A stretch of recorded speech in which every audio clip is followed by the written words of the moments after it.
ചേട്ടാ നമസ്കാരം. നമസ്കാരം.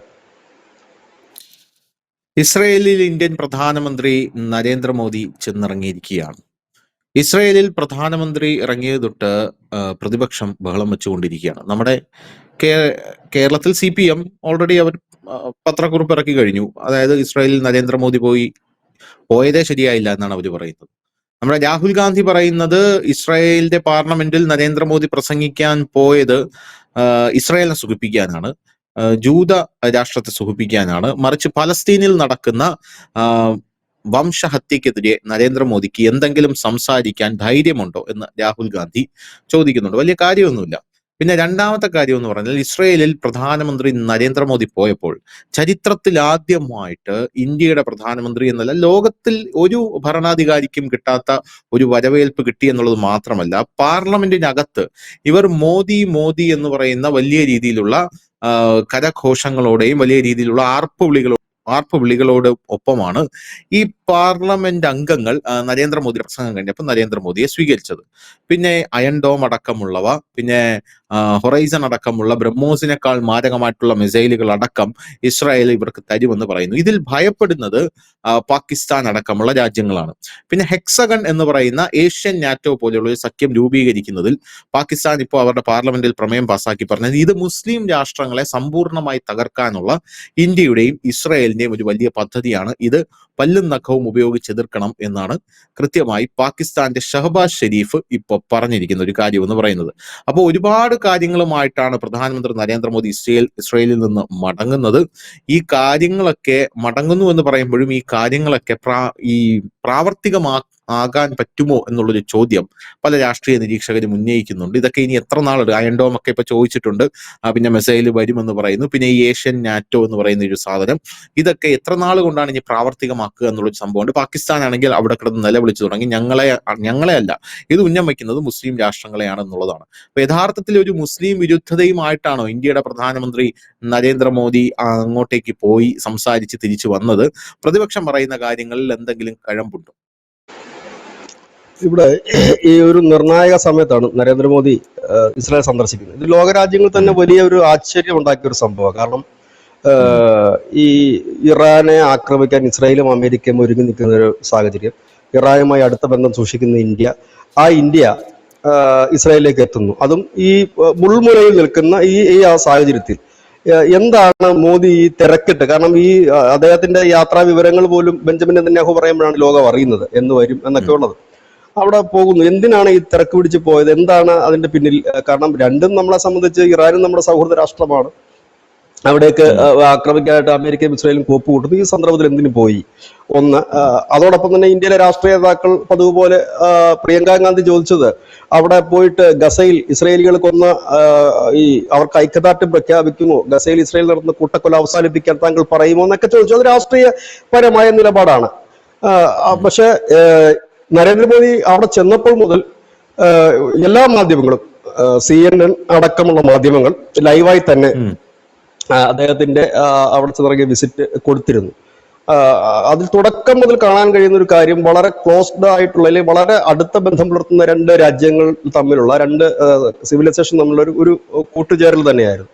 പാർലമെന്റ് മന്ദിരത്തിലേക്ക് അദ്ദേഹം വരുന്നു, നെസറ്റിലേക്ക് വരുമ്പോഴും ഈ MP-മാർ വലിയ രീതിയിൽ മോദി എന്ന് ആർത്ത് വിളിച്ചുകൊണ്ട് അദ്ദേഹത്തിന് സ്വീകരണം ഏർപ്പെടുത്തുന്നു. ഒപ്പം തന്നെ നരേന്ദ്രമോദി പ്രസംഗം തുടങ്ങുന്നത് തന്നെ October 7 നിന്നാണ് ആദ്യത്തെ വരി ആരംഭിക്കുന്നത്. അദ്ദേഹം അവിടെ നിന്ന് ആരംഭിച്ചിട്ട് അദ്ദേഹം പറയുന്നു ഹമാസ് ടെററിസ്റ്റുകൾ എന്നാണ്. ആ ഒരു വാക്ക് തന്നെ ലോകം വളരെ ഇമ്പോർട്ടന്റ് ആണ്, ലോക മാധ്യമങ്ങൾ നൽകിയിരിക്കുന്നത്. കാരണം ഈ ഇസ്രായേല് പലവട്ടം ഇന്ത്യയോട് ആവശ്യപ്പെട്ടിട്ടുള്ള ഒരു കാര്യമാണ്, ഹമാസിനെ ഭീകര സംഘടനയായിട്ട് നിങ്ങൾ പ്രഖ്യാപിക്കണമെന്ന്. നിങ്ങൾക്കെതിരെ വാളോങ്ങിയ ലഷ്കർ-എ തോയ്ബയും ജെയ്ഷെ മുഹമ്മദിനെയും ഞങ്ങൾ ഭീകര സംഘടനകളെ പ്രഖ്യാപിച്ചിട്ടുണ്ട്, അതുകൊണ്ട് നിങ്ങളത് പ്രഖ്യാപിക്കണമെന്ന് പറഞ്ഞു. ശരിക്കും പറഞ്ഞാൽ നരേന്ദ്രമോദി ഇന്നലെ അവരുടെ നെസറ്റിൽ നടത്തിയ ആ ഒരു പ്രസംഗത്തിൽ അതിനകത്ത് ഒരു ക്ലാരിറ്റി വന്നിരിക്കുന്നു. ഹമാസ് ഭീകര സംഘടന തന്നെയാണ്. കാരണം നരേന്ദ്രമോദി തന്നെ അവരെ ഭീകരന്മാരെന്നും ഭീകര സംഘടനയെന്നുമാണ് വിശേഷിപ്പിച്ചത്. ഹമാസിന്റെ പേരെടുത്തുകൊണ്ട് പറഞ്ഞാണ് അദ്ദേഹം അതിനെ വിശേഷിപ്പിച്ചത്. ഒപ്പം തന്നെ പാലസ്തീൻ വിഷയത്തിൽ ഇന്ത്യയുടെ നിലപാട് അദ്ദേഹം അവരുടെ ഇസ്രായേൽ പാർലമെന്റിൽ തുറന്നു പറയാനും മടി കാണിച്ചില്ല. അദ്ദേഹം പറഞ്ഞത് സ്വതന്ത്ര പാലസ്തീനാണ് ഇന്ത്യയുടെ എക്കാലത്തും നിലപാട്, അതിൽ ഞങ്ങൾ ഉറച്ചു നിൽക്കുന്നു എന്നാണ് അദ്ദേഹം പറഞ്ഞത്. ഒപ്പം തന്നെ ജൂതന്മാരും ഹിന്ദുക്കളും തമ്മിലുള്ള ആ ഒരു ബന്ധം തുടങ്ങിയത് ഇന്നും ഇന്നലെ അല്ലെന്നും ആയിരക്കണക്കിന് വർഷം പഴക്കമുണ്ടെന്ന് ബെഞ്ചമിൻ നെതന്യാഹുവും ജോർദാൻ വാലിയും ഇൻഡസ് വാലിയും ഒക്കെ ചൂണ്ടിക്കാണിച്ചുകൊണ്ട് പറഞ്ഞു. ഇതിന് മറുപടിയുമായി നരേന്ദ്രമോദി പറഞ്ഞത്, ഈ നിങ്ങളുടെ ഫലൂക്ക എന്ന് പറയുന്ന നിങ്ങളുടെ ആഘോഷം, ആ ആഘോഷത്തിന്റെ ഏറ്റവും വലിയ ഹൈലൈറ്റ് ദീപം തെളിയിക്കുക എന്നുള്ളതാണ്. അതിലാണ് ഈ അവരുടെ ലൈറ്റിംഗ്, അതായത് മെഴുകുതിരിയും മറ്റും കത്തിക്കുന്ന ഒരു വലിയ ചടങ്ങ്. അതിന് സമാനമായി ഞങ്ങളുടെ നാട്ടിലും ഒരു സംസ്കാരമുണ്ട്, ദീപാവലിയാണത്. അതും രണ്ടും ഏകദേശം അടുത്തടുത്ത സമയങ്ങളിലാണ് വരുന്നത്. ഒപ്പം തന്നെ ഞങ്ങളുടെ നാട്ടിലെ ഹോളി നിറങ്ങളുടെ ആഘോഷമാണ്, അതിന് സമാനമായി നിങ്ങൾക്കുമുണ്ട്.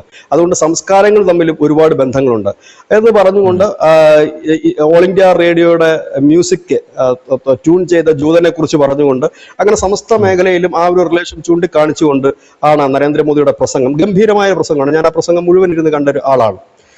ഗംഭീരമായ പ്രസംഗം, ഇടയ്ക്ക് വലിയ രീതിയിലുള്ള കയ്യടികളും മറ്റും നേടിക്കൊണ്ടായിരുന്നു മോദിയുടെ ഒരു പതിവ് ശൈലി. അത് എല്ലായിടത്തും നടക്കുന്ന ഒന്നാണ്.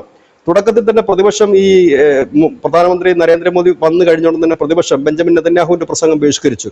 ആ പ്രസംഗം നെതന്യാഹുവിന്റെ പ്രസംഗം തീരുന്നതിന് മുമ്പ് തന്നെ ഇവർ മടങ്ങിയെത്തി. നെതന്യാഹു മോദിയോട് പറയുകയാണ്, അതാ അവർ മടങ്ങിയെത്തിയിട്ടുണ്ട്, ഇനിയിപ്പോൾ നിങ്ങളുടെ പ്രസംഗം തുടങ്ങാം, നിങ്ങളുടെ പ്രസംഗത്തിന് വേണ്ടിയിട്ട് അവർ മടങ്ങിയെത്തി എന്ന് പറയുന്നതും അവരുമായി ഒരു ഊഷ്മള ബന്ധം. അതുമാത്രമല്ല, ഇന്ന് പുലർച്ചെ നമ്മൾ കാണുന്നൊരു വിഷ്വല്, ഇന്ന് പ്രധാനമന്ത്രി രാവിലെ തന്നെ അദ്ദേഹത്തിന്റെ ഇന്നലെ രാത്രി ആ ഡിന്നറിന് വേണ്ടിയിട്ട് ഇവർ തയ്യാറെടുക്കുമ്പോൾ ഡിന്നറിന് ക്ഷണിക്കാമെന്ന ഈ ബെഞ്ചമിൻ നെതന്യാഹു ധരിച്ചിരുന്നത് ഇന്ത്യൻ ജാക്കറ്റാണ്. അത് നരേന്ദ്രമോദി ഇറങ്ങി വന്നിട്ട് ചോദിക്കുന്നുണ്ട്, നിങ്ങൾ ഇന്ത്യൻ ജാക്കറ്റ് അല്ലേ ധരിച്ചിരിക്കുന്നത് ചോദിക്കുന്നുണ്ട്. അത് മാത്രമല്ല, ഇന്നലെ നരേന്ദ്രമോദി വിമാനത്താവളത്തിൽ എത്തുമ്പോൾ അദ്ദേഹത്തിന്റെ ഈ നെഞ്ചിൽ മടക്കി വെച്ചിരിക്കുന്ന ഒരു സ്കാർഫ്, അതിന്റെ നിറം കാവിയായിരുന്നു. അവിടെ സ്വീകരിക്കാനെത്തിയ സാറ നെതന്യാഹുവിന്റെയും ഫുൾ കോട്ടും സൂട്ടും എല്ലാം കാവി കളറായിരുന്നു.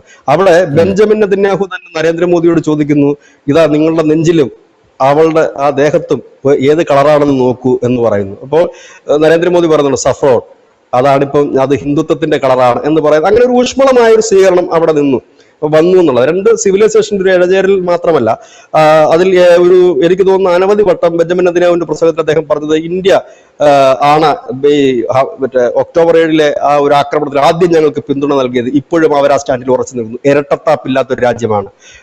ഇദ്ദേഹം ഭയങ്കര വികാരാധീനനായിട്ടാണ് അദ്ദേഹം സംസാരിച്ച് തുടങ്ങുന്നത് തന്നെ. അദ്ദേഹം പറയുന്നത് നരേന്ദ്രമോദി നരേന്ദ്ര എന്നാണ് അദ്ദേഹം വിളിച്ചത്. അദ്ദേഹം പറഞ്ഞത് ജൂതനെ പീഡിപ്പിക്കാത്ത ഒരേ ഒരു രാജ്യം ഈ ഭാരതമാണ്. അവിടെ നിന്നുള്ള നരേന്ദ്രൻ വരുമ്പോൾ എനിക്ക് അദ്ദേഹത്തെ കണ്ട കാലം മുതൽ എനിക്ക് അദ്ദേഹത്തോട് ഒരു ഫ്രണ്ട് എന്നുള്ളതല്ലായിരുന്നു, എനിക്ക് അദ്ദേഹത്തെ ഒരു ബ്രദറായിട്ടാണ് ഫീൽ ചെയ്യാറുള്ളത്.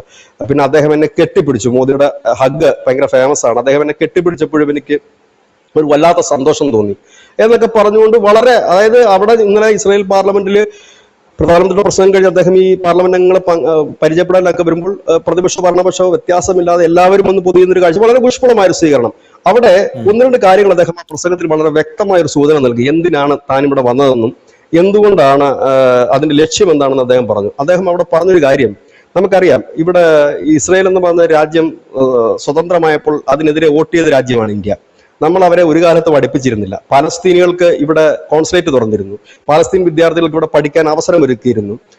ആ ഒരു കാലഘട്ടത്തിൽ നിന്ന് മാറി ഇന്നലെ നരേന്ദ്രമോദി പറഞ്ഞത്, ഇനി നിങ്ങൾ അദ്ദേഹം പറഞ്ഞ മറ്റൊരു കാര്യം, ഞാനിവിടെ ആദ്യം വരുമ്പോൾ 2006 ആദ്യം നരേന്ദ്രമോദി ഇസ്രായേലിൽ പോകുന്നത്. അന്ന് അദ്ദേഹം മുഖ്യമന്ത്രിയായിരുന്നു. പോകുമ്പോൾ അവിടെ വിരലെണ്ണാവുന്ന യോഗാ സെന്ററുകൾ മാത്രമാണ് ഉണ്ടായിരുന്നത്. ഇന്ന് മുക്കിന് യോഗാ സെന്ററുകളായി മാറിയിരിക്കുന്നു ഇസ്രായേലിൽ.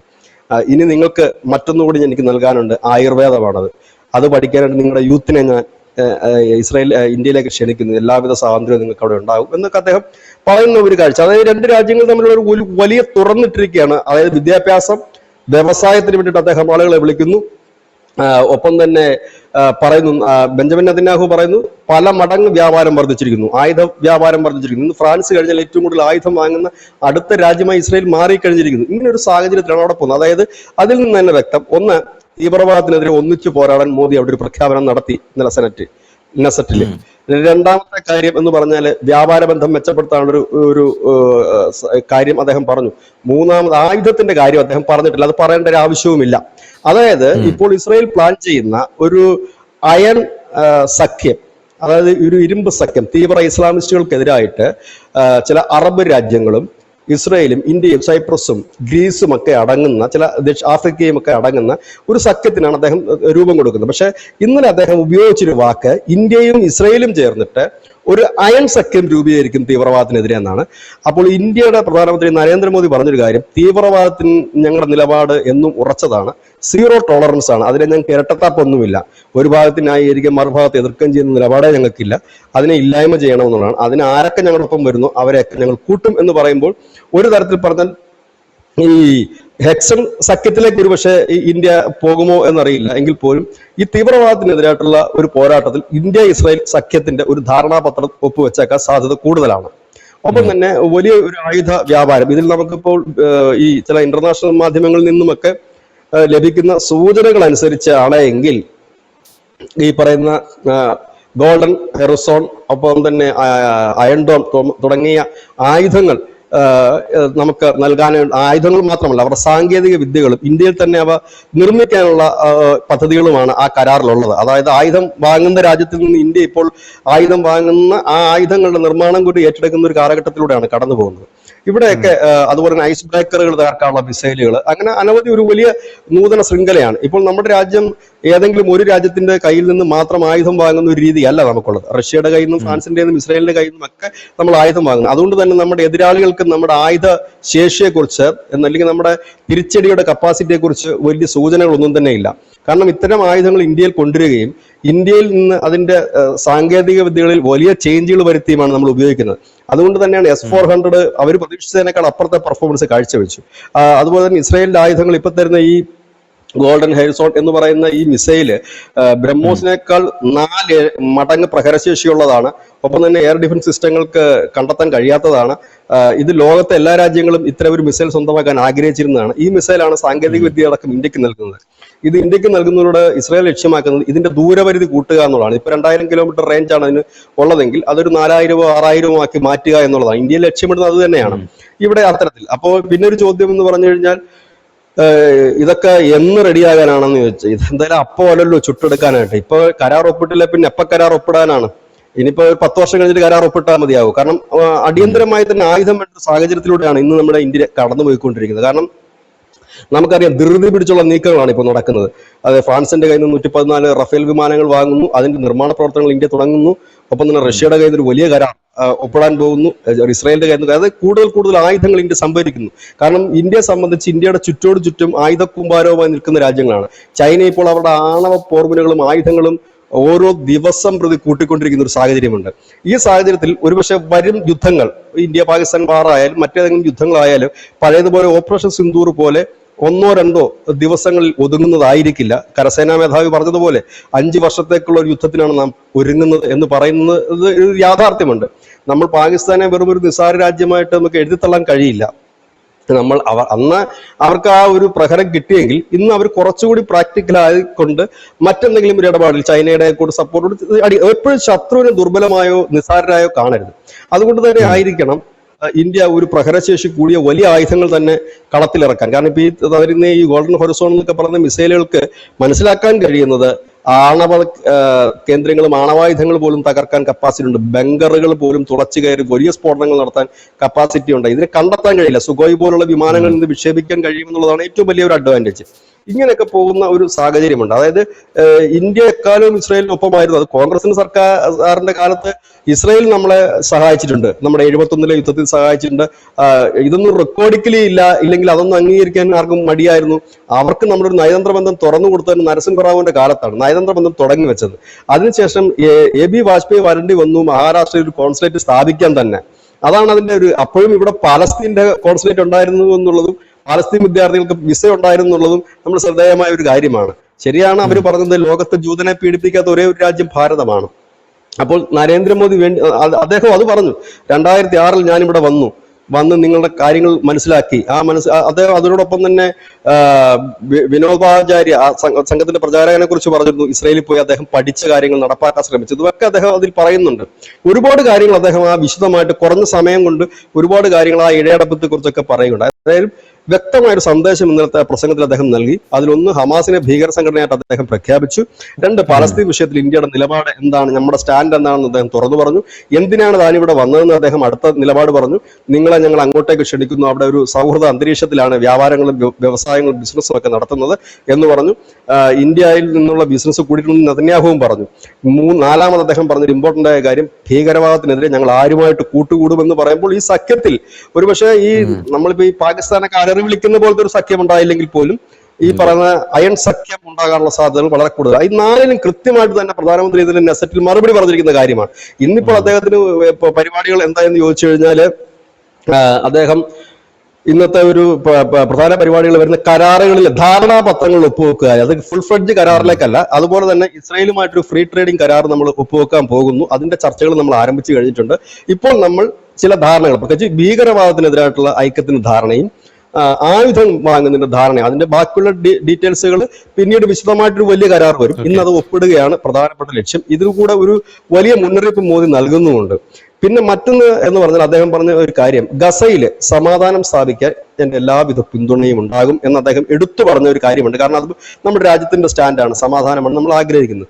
ഈ ഒരു സാഹചര്യത്തിൽ ഒരു ചോദ്യം കൂടി ഉരുത്തിരിഞ്ഞ് വരുന്നുണ്ട്. മിഡിൽ ഈസ്റ്റിലെ ഒരു സമാധാന ദൂതനായി മോദി മാറുമോ എന്നുള്ളൊരു ചോദ്യം കൂടി വരുന്നുണ്ട്. കാരണം നിലവിൽ മിഡിൽ ഈസ്റ്റിലെ രാജ്യങ്ങളുമായിട്ട്, UAE-യുമായിട്ടായാലും ഇറാനുമായിട്ടുള്ള മറ്റു രാജ്യങ്ങളുമായിട്ടൊക്കെ നല്ല ബന്ധം കാത്തു സൂക്ഷിക്കുന്ന നരേന്ദ്രമോദി, ഇസ്രയേലിൽ കുറച്ചുകൂടെ അടുപ്പം കാത്തു സൂക്ഷിക്കുന്ന മോദിക്ക് വരുംകാലം മിഡിൽ ഈസ്റ്റിലെ സംഘർഷങ്ങൾ അവസാനിപ്പിക്കാനായിട്ടുള്ള ഒരു മധ്യസ്ഥന്റെ റോളിലേക്ക് അദ്ദേഹം ഉയരുമോ എന്നുള്ളത് കൂടി ഇവിടെ നമ്മൾ ചർച്ച ചെയ്യപ്പെടുന്നു. പക്ഷെ അത് ആരും കാണാതെ പോയൊരു പോയിന്റ് ആണെന്നുള്ളതാണ് മറ്റൊരു വിഷയം. കാരണം ഇവരൊക്കെ ആയിട്ട് നല്ല ടൈംസ് ഉള്ള മോദിക്ക് ഒരുപക്ഷെ ട്രംപിനെ കണക്ക് കടുംപിടുത്തം പിടിക്കുകയും നിലപാടുകളിൽ മലക്കം മറിയുകയും ചെയ്യുന്ന ഒരു നേതാവിനേക്കാൾ ഈ രാജ്യങ്ങളെല്ലാം വിശ്വസിക്കുന്നത് നരേന്ദ്രമോദി കണക്കൊരു നേതാവായിരിക്കും. കാരണം രണ്ട് രാജ്യങ്ങളുമായിട്ട് നല്ല ഇരിപ്പോശമാണ്. രണ്ടാമത്തെ കാര്യം എന്ന് വെച്ചാൽ വിശ്വസിക്കാൻ കൊള്ളാവുന്ന രാജ്യമാണ്, നിലപാടുകളിൽ മാറ്റം വരുത്താത്തൊരു നേതാവാണ്. ഇതൊക്കെ അദ്ദേഹത്തിന് ഒരു മുതൽക്കൂട്ടാണ്. അതിന്റെ ഒരു സൂചനയും കൂടെ അദ്ദേഹം ഇന്നലെ അവിടെ നൽകി. ഗസയിൽ സമാധാനം പുനഃസ്ഥാപിക്കാൻ ഇന്ത്യ എല്ലാം നൽകും, അവിടുത്തെ പുനരുദ്ധാരണ പരിപാടികൾക്ക് ഞങ്ങൾ സഹായം നൽകുമെന്ന് കൂടി അദ്ദേഹം പറഞ്ഞ് അവസാനിപ്പിച്ചു. ഏതായാലും ഗംഭീരമായിരുന്നു. എല്ലാ മെസ്സേജും ലോകത്തിന് അവർ നൽകി. കോൺഗ്രസിന്റെ നേതാക്കന്മാർക്കും കമ്മ്യൂണിസ്റ്റ് നേതാക്കന്മാർക്കും ഒക്കെ ഇന്നലെ അദ്ദേഹം വിശദമായിട്ട് തന്നെ മറുപടി നൽകിയിട്ടുണ്ട്. അതാണ് ഈ മറുപടിയാണ് ഞാൻ ഇത്ര നേരം പറഞ്ഞിരുന്ന കാര്യം.